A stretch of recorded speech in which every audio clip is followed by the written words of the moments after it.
Okay, today I will show you how to stay safe and how to escape from cross Ashi. So the first things that we have to understand is that we have to realize that we are in the cross Ashi position.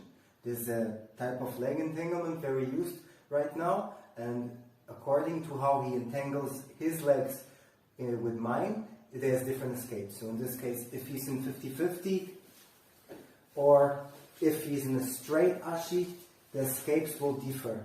So you have to understand which position you are at.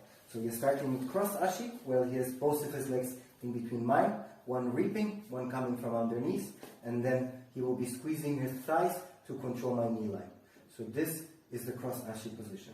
So first thing we want to know is how to stay safe, because I see a lot of people coming to the cross Ashi and in the first seconds they immediately get tapped, and this is just because they don't know how to keep safe in this position before starting to escape.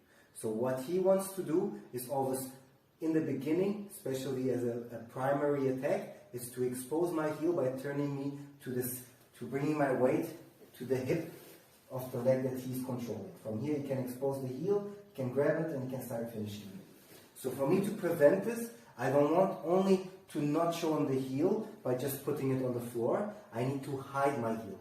The more you hide your heel, the safer you are in this position, and the more time you have to start working your defense.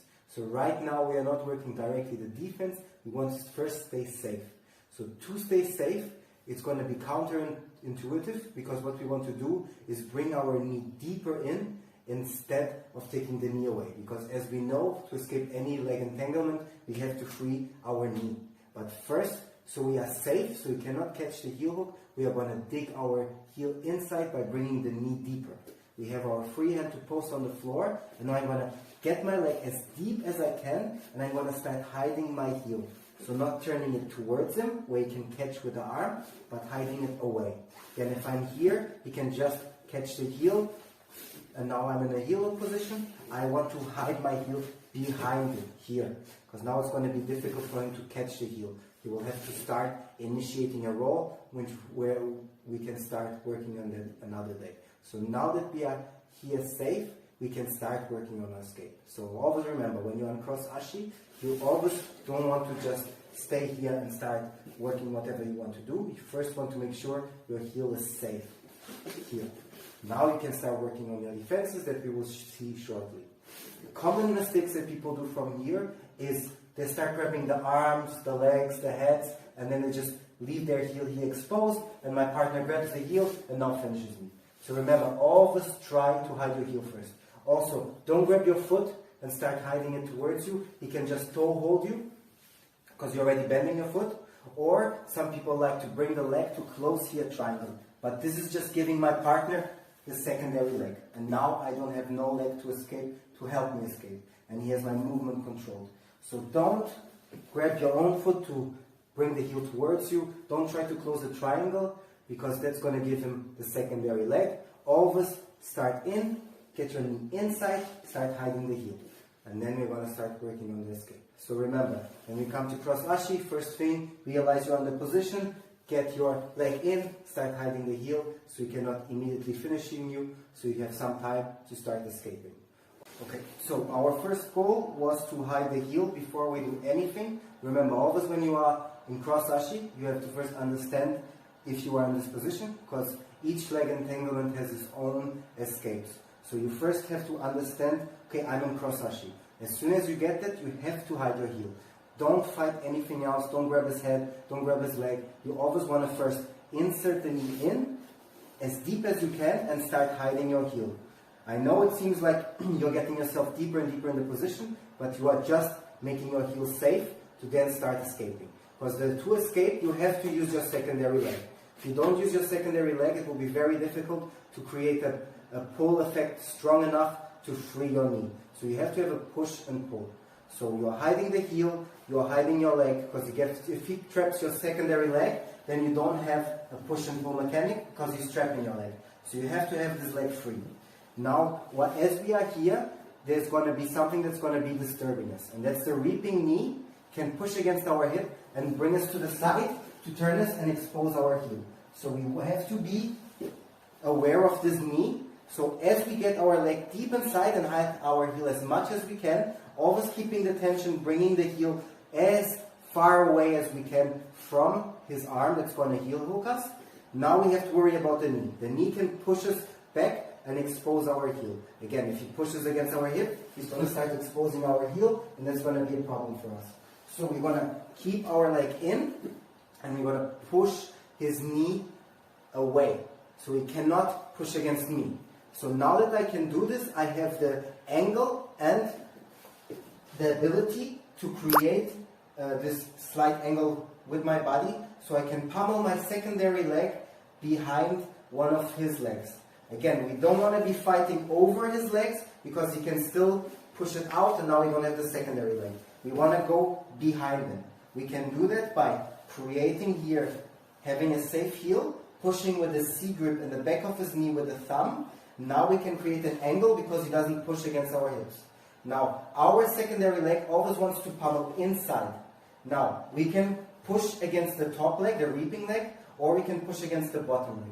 The bottom leg will always be the best, because then we can also use our arms to pull the top leg as we push the bottom. So you can do both, but it's always safer to create an angle and go underneath and on the back of his knee. So now you can really push them away.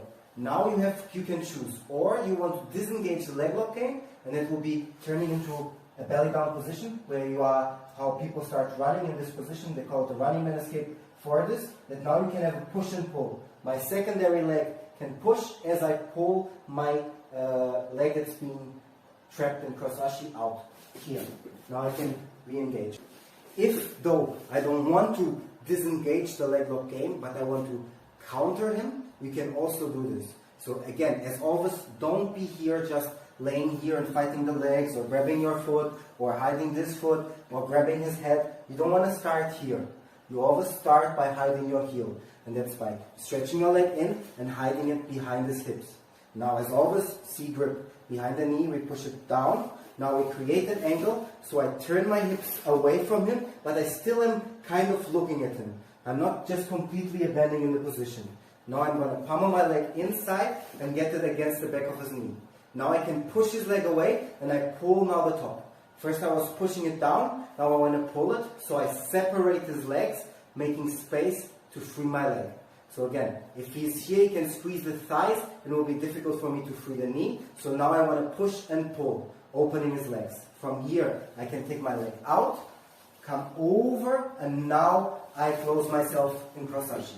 Now, as we already learned, as soon as he comes, he doesn't want to have his heel even pointed to the floor. He wants to immediately hide it, stretching it, hiding it in. Again, I can use my knee to start pushing him back down. So he always wants to have a C grip, pushing my knee away. So now he's safe for now, and he can start using one of the two escapes.